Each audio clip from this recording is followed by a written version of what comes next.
আসসালামু আলাইকুম। আমরা ভিসা বানাইতে দিয়েছিলাম কিরগিজস্তানে। জুনের 10 তারিখে লাস্ট ডেট ছিল।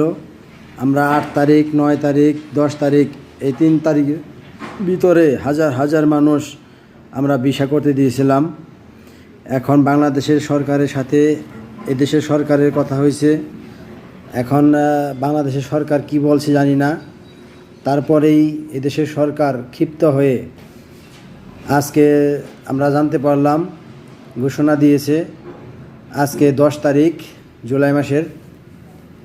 তো এরা ঘোষণা দিছে বাংলাদেশের থেকে কি হয়েছে না হয়েছে সেটার বিষয় সঠিক জানি না। এখন হঠাৎ করে এরা সিদ্ধান্ত নিছে যত ধরনের ভিসা আছে ওই তারিখে হাজার হাজার বাঙালিরা ভিসা জমা দিয়েছিল, তাদের সব ভিসা ক্যান্সেল করে দিয়েছে। যাই হোক, আমি বাংলাদেশের সরকারের দৃষ্টি আকর্ষণ করছি, আপনারা যেভাবে পারেন উজবেকিস্তান আমাদের এম্বাসি আছে, এদের মাধ্যমে হোক যেভাবে হোক এটা সমাধান করার জন্য। এখন আমরা টাকা পয়সা জমা দিয়ে ভিসা করার জন্য দিছি, সে টাকাও আমাদের মায়ের। এখন আপনারা একটু কিছু করেন, সরকারের কাছে অনুরোধ করছি। এই ভিডিওটা সবাই শেয়ার করবেন।